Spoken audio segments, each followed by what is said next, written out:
పురుగులో ఉంటాడే, ఏ పురుగు? మురుగు నీటిలో ఉండే పురుగులో ఉంటాడే అటువంటి స్వామికి ఆహా ఏమి వాత్సల్యం, ఏమి వాత్సల్యం! ఈ గుణం ఎవడికి ఉంటే వాడు. అంటే అర్థం ఏంటి? అన్ని పదార్థములలోనూ తారతమ్యము తెలియక వాటిని నిలబెట్టుటకి ఎవడు వ్యాపించి ఉంటాడో వాడు భగవానుడు. కాబట్టి అది చెప్తున్నారు ఈ పిల్లలు. ఇవాళ చూస్తే పైకి వట్టి మాటలా ఉంటుంది, దీనికి ఇంత అర్థం ఉంది. మణి వంటి వర్ణము గలవాడా అన్నారు. మాణిక్యము వంటి వర్ణము గలవాడు మొదటిది, వ్యామోహము గలవాడా రెండవది. మణివర్ణ మాణిక్యము వంటి వర్ణము గలవాడా, మాలే మణివర్ణ. అయితే మీరు ఎందుకు వచ్చారో నన్ను పొగడ్డానికా? చెప్పండి, మాటలు చెప్పండి, అసలు విషయం చెప్పండి అన్నాడు స్వామికి. కొంచెం పాపం సిగ్గు వేసింది, ఏమిటి ఇంత పొగిడేస్తున్నారని. ఒక రెండు మాటలే అన్నారు కానీ ఇంత అర్థం తెలుసును కదా. కొంచెం దంకేడో ఏమిటో వెంటనే పిల్లలు పర్పస్లోకి వచ్చేసారు. ఏమిటి పర్పస్, ఎందుకు వచ్చారు అంటే, మేము మార్గశి నీరాడువాన్. మార్గశి అంటే మార్గశీర్ష మాసం. మార్గశీర్ష మాసంలో నీరాడుట, స్నానము చేయుట. మార్గశీర్ష మాసంలో నీరాడువాన్ స్నానము చేయుటకు వచ్చినాము స్వామి. మేము ఇది మార్గశీర్ష మాసం స్నానం చేయాలని నీ సహాయం అర్థించి వచ్చాం. నీ దగ్గర మాకు ఆ వ్రతానికి కావలసిన పరికరాలని నువ్వు ఇవ్వాలి. ఆ వ్రతానికి కొన్ని పరికరాలు కావాలి, ఆ లిస్టు చెబుతాం అంటే ఆయన మధ్యలో ఆపేశాడు. సరే ఇస్తాం, కానీ ఎవరు చేశారు, ఎక్కడుంది అసలు ఈ వ్రతం? ఏమిటి ఎక్కడో ఎప్పుడు వెళ్ళలేదేమో, ఏమిటి ఎవరు చెప్పారని మీకు? మార్గశీర్ష వ్రతం కొత్తగా ఉంది, ఎప్పుడు లేవే. ఎందులో అయినా సత్యనారాయణ వ్రతం ఉంది, లేదా మరొక వ్రతం ఉంది కానీ ఎక్కడ పురాణాల్లో కానీ ఎక్కడా కానీ శాస్త్రాల్లో కానీ మార్గశీర్ష వ్రతం లేదు. యజ్ఞాలున్నాయి, యాగాలున్నాయి, క్రతువులున్నాయి, ఇష్టులున్నాయి. ఇదేమిటి మార్గశీర్ష వ్రతం ఎక్కడుంది? మాకు ఎక్కడుందో మాకు అక్కర్లేదు. ఏది మా పెద్దలు చేశారో అది చేయడం మా సంప్రదాయం. అంటే మనం ఎప్పుడు ఏం చేయాలి? మన కుటుంబంలో కొన్ని ఆచారాలు ఉంటాయి, మన పెద్దలు కొన్ని ఆచారాలు చేస్తారు. మన పెద్దలు చేసిన ఆచారాలు ఇప్పుడు పక్క వాళ్ళని చూస్తే మనకి సిగ్గు వేస్తున్నారు చేయడానికి. అదేమిటండి మీ ఇంట్లో అంత తెల్లారుజామున పూజ చేస్తారు ఏమిటండి, చక్కగా 7 గంటలకు చేయాలి కానీ అని పక్క వాళ్ళు అంటారు అనుకోండి. ఇప్పుడు మోడర్న్గా వాళ్ళందరూ మారిపోయినారు కానీ మనం మారకపోతే బాగుంటుందా? మనం మారిపోదాం అనిపిస్తుంది మనకి. కాబట్టి అది పట్టుకోకండి. మరేమిటి కావాలి? మేలయార్ శైవనగర్ మా పూర్వులు చేశారు. మేలయార్ అంటే మన ముందు వారు, శైవనగర్ చేశారు. ఇది మనకు ప్రమాణం. వేదము ప్రమాణమా, పెద్దల నడువడి ప్రమాణమా అని అడిగింది ధర్మశాస్త్రం. అడిగితే ధర్మజ్ఞ సమయ ప్రమాణం వేదాశ్చ ఉంటుంది పక్కనే. ధర్మజ్ఞులంటే ధర్మము ఎరిగి నడిచిన వారు, వారి సమయ అంటే వారి ఆచారము. ధర్మం ఎరిగి నడిచిన పెద్దలు నడిచిన నడువడి మాకు ప్రమాణం ముందు, దానిని బట్టి నడుస్తాం. వేదములో వేదాశ్చ అవి కూడా అంటే అంతే. ఫస్ట్ ప్లేస్ దీనికి లేదు, పెద్దల నడువడికే ఫస్ట్ ప్లేస్. రెండోది వేదాశ్చ, అది దీన్ని సపోర్ట్ చేసింది. వేదాలు కూడా ప్రమాణం అంటాం. లేదు మా పెద్దలు ఎలా చేస్తే అలాగే నడుస్తాం. ఇది మనం నేర్చుకోవాలి. ఇది ఎక్కడ చెప్పారు? ఉపనిషత్తులలో. వేదమంతా నేర్చుకున్న తర్వాత శిష్యుడు గురువు గారి దగ్గర నుంచి వెళ్ళిపోతూ ఉంటాడు. వాళ్ళు ఇప్పుడు స్నాతకోపన్యాసం అని చేస్తూ ఉంటారు, కాన్వకేషన్ అడ్రస్ అని. అలాగే ఆనాడు గురువు గారు శిష్యుడికి స్నాతకోపన్యాసం చేశారు. చేసి ఆయన చెబుతున్నాడు శిష్యుడికి, నాయనా మీరందరికీ ప్రవర్తన నేర్చుకోవాలి అని. సత్యం వద, ధర్మంచర, మాతృదేవోభవ, పితృదేవోభవ, ఆచార్యదేవోభవ, అతిథి దేవోభవ అని చెప్పి యాన్యనవద్యాని కర్మాణి, ఏవి లోకము నిందించదో ఆ పనులను చేస్తుంది. యాన్యస్మాకం సుచరితాని, మేము చేసిన పనులలో కొన్ని పనులు మంచి ఉంటాయి, కొన్ని పనులు లోకము నిందించే ఉంటాయి. ఏమో ఆ సమయాన్ని బట్టి అవసరం కొద్ది చేసి ఉంటామేమో. మేము చేసిన మంచి పనులే నువ్వు పాటించు, మేము చేసిన చెడు పనులను మాత్రం స్వీకరించకు. యాన్యస్మాకం సుచరితాని తాని త్వయోపాస్యాని అని చెప్పి ఆఖరికి చెప్తాడు. మళ్ళీ మీ ఊరు వెళ్ళిన తర్వాత వేదమంతా చదువుకున్నావు, మేము చెప్పింది విన్నావు కానీ ఇది చెయ్యొచ్చా సందేహం కలుగుతుంది. అక్కడి నుంచి ఏమండి ఇవాళ ఏకాదశి కదా, ధనుర్మాసం కదా, ధనుర్మాసంలో ఏకాదశి ఉపవాసం చేయొచ్చా? పొద్దున్న ఆండాళ్ళకి వ్రతం చేస్తున్నాం కదా, ప్రసాదం పుచ్చుకోవాలా? ఇది ఎంత ధర్మ సమస్య ఎవరు చెప్పగలరు? వ్రతం నిజంగా రోజు ప్రతి నెల చూస్తున్నావు, ప్రతి 15 రోజులకి చూస్తున్నావు. ధనుర్మాసంలో వ్రతం చేస్తున్నావు. వ్రతం చేస్తే పూర్తి ఎప్పుడు? ప్రసాదం పుచ్చుకుంటేనే. మరి ఏకాదశి వ్రతం మానేస్తావా? మానేయడానికి వీళ్ళే చేయాలి. 30 రోజులు తప్ప, ఆమె 30 రోజులు చేయాలి. మరి చేస్తే ప్రసాదం పుచ్చుకుంటావా పుచ్చుకోవా అంటే అడగండి, ఎవరు చెప్పగలరు ఈ సమాధానం? మీ పెద్దలు ఏమి చేశారో చూడమన్నారు. ఇప్పుడు వాళ్ళు చెప్పారు, అయ్యా మీకు ఏమైనా అలాంటి సందేహం కలిగితే అప్పుడు ఏమి చేయాలి? మీరు మీ ఊళ్ళో పెద్దలు ఉంటారే, పెద్దలంటే నడువడి గలవారు, కామము కోరికలతో తమ నడువడిని మార్చుకోనివారు, బాగా చదువుకున్నవారు, చదివిన దాని ప్రకారం ఆచరించేవారు ఉంటారే, అటువంటి వారి దగ్గరికి వెళ్ళి వారు ఎలా వాళ్ళు చేస్తున్నారో అడగండి. స్వామి ఏం చేస్తారు మీరని. వారు అబద్ధం ఆడరు, ఉన్నది చెప్తారు. లోపల పుచ్చేసుకోవచ్చు, చేతులు పుచ్చుకోలేదు అంటారు వారు. కాబట్టి వాళ్ళ దగ్గరికి వెళ్ళి అడగండి ఏం చేస్తున్నారని. వారు ఎలా చెప్తే అలా చేయండి. అని చెప్పాడు ఆయన. అంటే ఏదో మనకి నడుబడి నేర్చుకునేటప్పుడు శాస్త్రములు ఒకవేళ లేకపోయినా నీ పెద్దలు ఆచరించిన దాన్ని బట్టి నడుచుకోవాలి. అంటే మనం ధనుర్మాసంలో పుచ్చుకోవాలి, పుచ్చుకోకూడదు. పుచ్చుకోకూడదంటే కడుపు నిండా పుచ్చేసుకోకూడదు. పుచ్చుకోవాలి అంటే ప్రసాద స్వీకారంగా కణం తీసుకొని నోట్లో వేసుకోవాలి. కాబట్టి మానేయకూడదు. అవళ మానేస్తే వ్రతభంగం, మానకపోతే తప్పు. అందుచేత రెండూ చేయమని మన పెద్దలు చెప్పారు.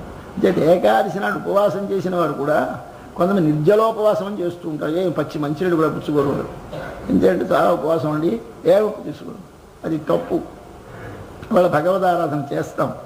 భగవంతుడిని పడుకో. నువ్వు పొద్దున లేచావా, నువ్వు దంతధావనం చేసుకున్నావా, నువ్వు ఏదో మంచినీళ్ళు ఏమైనా పుచ్చుకున్నావా, మరి స్వామికి మాత్రం ఏమి ఇవ్వవు, కాళ్ళు కడగవు, పాద్యం సమర్పించవు, అర్ఘ్యం సమర్పించవు, ఆచమనీయం సమర్పించవు, అన్నీ సమర్పిస్తావు. ఏదో ఒకటి పండో కాయో పాలో స్వామికి నివేదనం చేస్తావు. ఆ చేసిన దానిని ఇలా ఈ 3 వేళ్లతోటి తీస్తే ఎంత వస్తుందో అంత తీసి నోట్లో వేసుకొని స్వామి ఆరాధన చేసిన దానికి పూర్తి చేసుకోవాలి.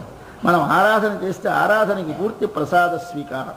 చిట్ట చివర స్వామి నివేదనం చేసిన పదార్థం నీ నోట్లో వేసుకుంటేనే యాగానికి పూర్తి. అందుచేత మన భోజనానికి పేరేమిటో తెలుసా? పరిభాషలో అనుయాగము. యాగమనగా భగవదారాధనము. అనుయాగం అంటే యాగము చేయగానే వెంటనే చేసే పనికి అనుయాగం అని పేరు. వెంటనే ఏమిటి చేయాలి? వెంటనే దేవతార్చన అయిపోయిన భోజనం. అంటే దేవతార్చన అయిపోయిన భోజనం అంటే అది కాదు, ప్రసాద స్వీకారం చేయాలి. అది చేయకపోతే యాగం పూర్తి కాదు. కాబట్టి మనం ఏమి చేయాలయ్యా అంటే మేళయార్ సేవన. పెద్దలు ఎలా నడిచారో అలా నడుస్తున్నాం. ఈ వ్రతం మా పెద్దలు చేశారు, మార్గశిర వ్రతం అని. ఎప్పటి నుంచో మా ఆండాళ్ళ తల్లి ప్రారంభించింది. అప్పటి నుంచి కొన్ని వందల తరాల నుంచి అప్పుడే మన వాళ్ళందరూ చేస్తున్నాం. అంటే ఎందుకు చేస్తున్నారంటే ఎక్కడుందండి ఈ వ్రతం? మాకు తెలియదు స్వామి, పెద్దలు చేశారు. మేళయార్ సేవనగల్. ఓహో, ఎంత చక్కని నడువడి వీరిది. పెద్దల నడువడిని అనుసరించి ప్రవర్తిస్తున్నారే. స్వామి సంతోషించాడు. సంతోషం, సరే చెప్పండి, లిస్టు చెప్పండి అన్నాడు. అంటే ఈయన మళ్ళీ అగాదిగా చూస్తున్నాడు ఆ పిల్లల వైపు. వాళ్ళకి నవ్వు వస్తుంది. స్వామి మేము చెప్పేది వింటావా? వింటున్నాను. వేండు అన కావలసినవి అన్నారు వీళ్ళు. కావలసినవి అనగానే ఇటు అటు ఇటు చూస్తున్నాడు. కేట్టి కేటంటే విను, ఏల్ వింటే చెప్తాం. ఎందుకు నువ్వు వినకుండా పరధ్యానం కూడా మేము చెప్పడం? కేట్టి ఏల్ అన్నారు. నువ్వు మాకు కావలసినవి చెప్తాం, కాస్త అవధానంతో. మమ్మల్ని చూడడం కాదయ్యా, మా అవయవాలు చూడడం కాదయ్యా, ఒకసారి మాకు కావలసిన ఏదో కాస్త వింటావా స్వామి? విను. ఇది ప్రార్థించాలి. స్వామి మా ప్రార్థనని విను, ఒక్కసారి విని మా కోరికను తీర్చు. ఏం కావాలి? ఇక్కడి నుంచి లిస్ట్ ఇచ్చేసారంటే ఒక 6 వస్తువులు. మొట్టమొదటి శంఖాలు కావాలట వీళ్ళకి. ఆ శంఖములు అంటే పనికిరాదు, ఇచ్చేస్తాడు ఆయన. ఎక్కడి నుంచో బజార్ నుంచి తెప్పించి శంఖాలను ఇచ్చేస్తాడు. అలాంటివి పనికిరాదు. 3 కండిషన్లు పెట్టారు. శంఖాలు ఎలాంటివి కావాలి అంటే ஞாலத்தையெல்லாம் நடுங்க முரல்வன பாலன்ன வண்ணத்து உன்பாஞ்ச சென்నియమే పోల్వన శంఖంగల్. శంఖము కాదు, శంఖంగల్. గల్ అంటే భోజనం. శంఖములు కావాలి. ఇక్కడ మరి ఇంతమంది 5 లక్షల మంది ఊదుద్దండి, ఇందరికీ తలో శంఖం ఇచ్చేయాలన్నారు. అయితే ఈ శంఖాలు ఎలాగుండాలి? ఒక్కసారి అది కానీ ఊస్తే ஞாலத்தையெல்லாம். ஞాలం అంటే విశ్వం, భువనం, ఎల్లాం అంతా, ఈ మొత్తం విశాలమైన విశ్వమంతా. నడుంగా వణకునట్లు, కదలునట్లు. మురల్వన, మురల్ అంటే ధ్వని. మురల్వన ధ్వని చేసేటటువంటి. బాగుంది, అలాగే మంచి శంఖాలు ఇస్తాం అంటే అవి కావు. మరొక్క కండిషన్ ఉంది. పాలన్న వన్నత్, తెల్లగా ఉండాలి, పాల లాంటి రంగు ఉండాలి. అంతేనే కానీ కాస్త గోధుమ రంగు శంఖాలు, బూడిద రంగు శంఖాలు, మధ్య మధ్యన చుక్కలున్న శంఖాలు పనికిరావు. ఇంత తెల్లగా స్వచ్ఛంగా ఉండాలి. పాలన్న వన్నత్. బాగుంది, అలాగే తెప్పిస్తాం. 3వ కండిషన్ ఒక్కడు పెట్టేశారు. ఉన్ పాంచజన్యమే పోల్వన. అదిగో నువ్వు ఎడం చేతిలో పట్టుకున్నావే, నీ యొక్క పాంచజన్యమే, పాంచజన్యమే పోల్వన, పోలిన శంఖంగళ శంఖాలు కావాలి. అయ్యా లిమిట్ అయిపోయింది. ఇంతసేపు ఎన్ని కాలుస్తారని తెప్పిస్తాను వాడు అలా ఊరుకో చూస్తున్నాడు, నవ్వుతున్నాడు. ఏమిటి నీ శంఖాలు అంటే ఒక్కటే ఉంది, ఆయన చేతిలో ఉన్న శంఖం మరి లేవు. ఇది అందరికీ ఇస్తాడు పాపం. అంటే నీకేమయ్యా చేయలేవు? ఒక్కడి 16,000 మందితో గోపికలతో అడగలిగేవా? నీ ఒక్క శంఖాన్ని మాకందరికీ తయారు చేయలేవా అని వీళ్ళ అభిప్రాయం. కానీ ఆయన పెద్ద మామూలు మనిషిలా మాట్లాడతాడు, వీళ్ళు ఆయన పరతత్వంగా భావించి మాట్లాడతారు. కాబట్టి ఈయనకి ఆయన గొప్పతనం తెలుసు. ఆయన తన గొప్పతనాన్ని మరిచిపోయినట్టు నటిస్తాడు ఆయన. కాబట్టి స్వామి ఉన్ పాంచజన్యమే పోల్వన శంఖంగా. సృష్టి అంతా నువ్వేనా చేసావు? చేసినప్పుడు ఇన్ని పదార్థాలు ఎలా సృష్టించావు? ఇవన్నీ ఒక్క పదార్థంలో నేను తయారు చేసావా? నీ శంఖల నుంచి 1 లక్ష 5 లక్షల శంఖాలు రావా? సృష్టించు, మాకు ఇయ్యి అని వీరి అభిప్రాయం. దీనిలో 3ఇంటిలోనూ ఒక అందమైన రహస్యమైన అర్థం విడీకృతం పెట్టి చేశారు. పెట్టారు. మనకి ఈ వ్రతానికి ఏం కావాలంటే మనం అందరం కలిసి స్నానానికి బయలుదేరుతాం. ఇప్పుడు ఇవాళ బయలుదేరాం, మెల్లమెల్లగా వెళతాం. ఎల్లుండి 29వ నాడు మనం బుధవారం, లక్ష్మీవారం నాడు, గురువారం నాడు స్నానం చేస్తాం. ఏడ స్నానం స్వామి దగ్గరికి వెళ్ళి స్పష్టంగా చెప్పేస్తాం, అది స్నానం. స్నానం ఉండదు, నది ఉండదు, నీరు ఉండదు, మనం మొరకా బియ్యం. కానీ మునిగి ఉండాలి. ఎందులో మునిగి ఉండాలి? భగవద్గుణములలో మునిగి ఉండాలి, భగవద్ అనుభవంలో మునిగి ఉండాలి. అది జ్ఞాపకం పెట్టుకోవాలి. స్నానం అనగానే ఏమిటంటే 10 మాటలు మళ్ళీ అంటూ ఉంటానేమో అనుకోకండి, చెప్పిందే చెప్తారని అనుకోకండి, జ్ఞాపకం ఉండదని చెబుతాను. అందుచేత ఇప్పుడు రెండవ దేవుడు కోరుతున్నారు వీళ్ళు. బాహ్యముగా కావలసిన వ్రతానికి కావలసిన మొట్టమొదటి శంఖాలు. ఏ పని చేసినా శంఖధ్వని చెయ్యాలి. మనం శంఖాలు ఉదడం మనకి రాదు, ఊపిరంత పొయ్యలేము. అన్ని శంఖాలు ఎక్కడ దొరుకుతాయో దొరకవు. కాబట్టి మనం ఇప్పుడు ఏమిటి పెట్టేసాం? శంఖానికి బదులుగా ఓం అస్మద్గురుభ్యో నమః ఓం అంటాయి. ఓం అంటే శంఖం అన్నమాట. ఓం అని మీరంటే శంఖం ధ్వని పూరించినట్టు రావాలి లోపల నుంచి. ఇప్పుడు మన శరీరములో ఒకసారి ఓం ప్రణవం ఉచ్చరిస్తే మన శరీరములోంచి శంఖం ఊదినట్టు లెక్క. శంఖం ఊదడానికి అర్థం అది. నీ శరీరములో ప్రణవనాదము నింపాలి అని మన వారు చెప్పారు. ముందు ఏ కార్యం చేసినా అది చేయి. అది చేస్తే ఏమవుతుంది? నీ లోపలి నాడులన్నీ శుద్ధమవుతాయి. మన నాడులలో అనేకమైన సంస్కారములు, వాసనలు, రుచులు పోగు చేసి ఉన్నాయి. అవన్నీ పరిశుద్ధి కావాలి. ఆ నాడీలో ఉన్న రజస్తమస్సులు తగ్గాలి. ఒకసారి ప్రణవాన్ని ఒకసారి ఉచ్చరించి ఊపిరి కొంచెం వాటిలోంచి బయటికి వదిలి మళ్ళీ వాటిలోంచి లోపలికి లాగి ఒకసారి ఆ ఊపిరి ఆపి ఓం అంటే అప్పుడు నీకు తెలుస్తుంది స్వచ్ఛంగా అవుతాయట లోపలికి. ఎలాగ మనం మామూలుగా గాజు గొట్టాల్లో ఏమైనా మిగిలిన పనుది పీల్చి చేస్తే ఎలా అవుతుందో అలాగే లోపల ఉన్న నాడులను శుద్ధి చేయడానికి ప్రణవం ఒక్కటే సాధనం అని యోగశాస్త్రం చెప్పింది. కాబట్టి ఆ యోగశాస్త్రం ప్రణవ తదర్థ అనుసంధానం, ప్రణవాన్ని జపం చేయి, లేకపోతే దాని అర్థాన్ని భావన చేయమని చెప్పింది. కనుక ఈ ప్రణవాన్ని మొట్టమొదటి ఉచ్చరించి మనం భగవత్ సన్నిధిలో కార్యాలు ప్రారంభిస్తాం. దానికి అవసరమైనటువంటి శంఖాలు ఇమ్మని అడిగారు. ఈ రెండవది తర్వాత చెప్తారు. అయితే ఈ శంఖం అంటే ఏమిటి? ఈ వ్రతంలో 2 పనులు మనం చేస్తున్నాం. ఒకటి బయట, ఒకటి లోపల. బయటిది స్నానము. బయటి దానికి అవసరమేమిటి? శంఖాలు కావాలి. బయట వ్రతం స్నానానికి వెళ్ళేటప్పుడు శంఖాలు ఊదుకుంటూ వెళ్ళాలి. లోపల ఏమిటి చేస్తున్నాం? భగవంతుని పొంది, భగవంతుని దర్శించి, భగవంతునితోటే చేరి ఉండి భగవద్గుణములను అనుభవించుట లోపలి కోరిక. బయటి కోరిక కేవలముగా నదికి వెళ్ళి స్నానము చేసి నగలు పొంది పరమాన్నం భుజించి స్వామితో కలిసి ఉండుట. కాబట్టి బాహ్యముగా చూస్తే లోకులకు వర్షం పడాలి, మనకి చూస్తే స్వామితో కలిసి ఉండాలి. వారికి వర్షం పడి పంటలు పాడి పండాలి, మనకు కావాలి. కాబట్టి నిన్న ప్రారంభం ఏమి చేశారు? మాకు పరైస్తే ఇవి మేము నిన్నే కోరొచ్చాము అంటే ఒకటి మాది, ఒకటి మా వాళ్ళది.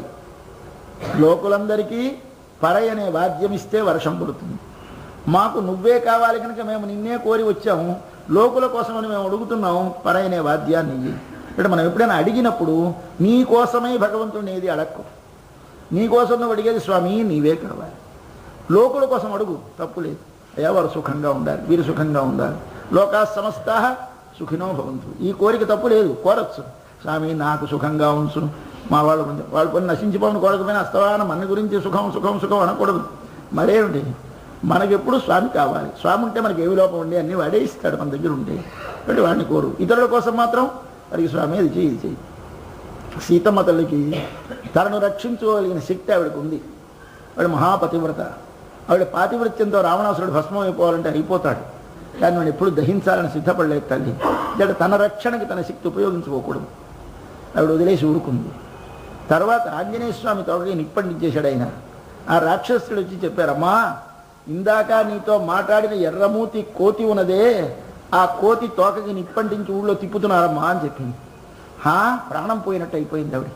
అయిపోయి వెంటనే ఒక 4 శ్లోకాలతో ప్రతిజ్ఞ చేస్తుంది. నేనే పతివ్రతైతే యజ్జస్తి పతి శుశ్రూష, యజ్జస్తి చరితం తపః, యది చాస్త్యేకపత్నిత్వం సీతోభవ హనుమతః.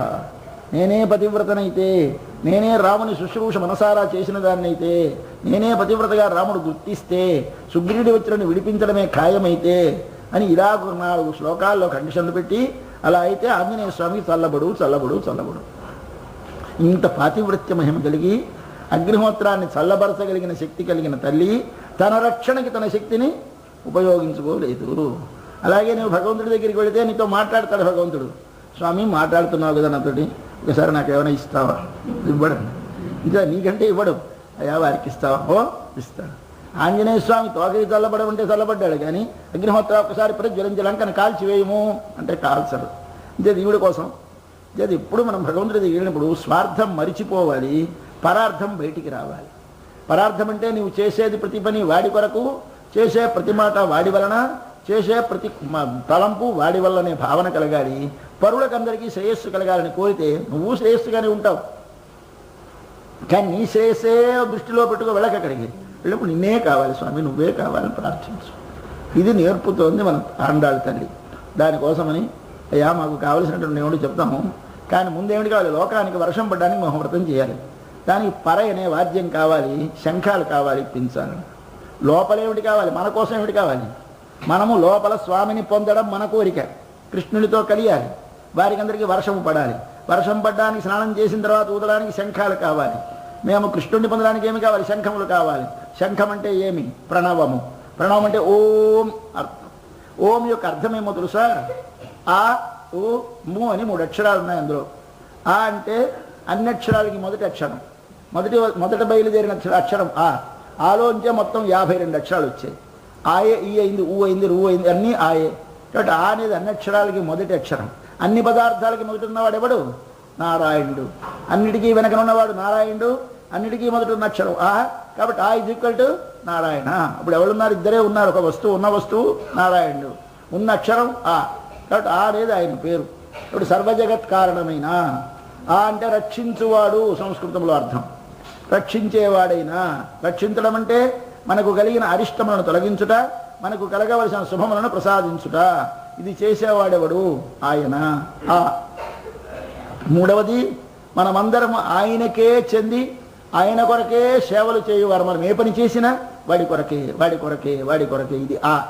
బట్ ఆ అంటే 3 అర్థాలు. ఆ అంటే సర్వజగత్తుకి మూలమైన వాడు, సర్వజగత్తుకి రక్షణ చేయువాడు, సర్వజగత్తు చేసిన వ్యాపారములు తానే చేయించి తన కొరకే తన గొప్పతనమునకు స్వీకరించువాడు. వీడు ఆ. వీడెవడు? భగవానుడు. ఆ అంటే 3 అర్థాలు. ఆ అంటే సర్వజగత్తుకి మూలమైన వాడు, సర్వజగత్తుకి రక్షణ చేయువాడు, సర్వజగత్తు చేసిన వ్యాపారములు తానే చేయించి తన కొరకే తన గొప్పతనమునకు స్వీకరించువాడు. వీడు ఆ. వీడెవడు? భగవానుడు. ఆయనకు కు పెట్టుబడి అక్కడ చివర. అటువంటి భగవానునకు ఉ ఏ భగవానునికే, ము నేను. నేను అనగానే ఈ లోపలున్న జీవుడు. ఈ జీవుడు ఎవరి కోసమయ్యా? ఎందుకోసం ఇందులో ఉన్నాడు అంటే సర్వజగత్తుకి కారణమైన, సర్వజగత్తుకి రక్షకుడైనా, సర్వజగత్తుకి స్వామి అయినా నారాయణునకే చెందినది, నారాయణ కొరకే పనిచేయున్నది. ఇది నీకు రావాలి ముందు భావన. ఇది కలిగితే నీవేమైనట్టు? అన్ని కార్యాలు నాడీ శుద్ధి అయింది లోపల. ఏమిటి నాడీ శుద్ధి అంటే? నీ లోపల ఉన్నటువంటి రజస్తమస్సులు తగ్గాయి, అహంకారములు తగ్గాయి.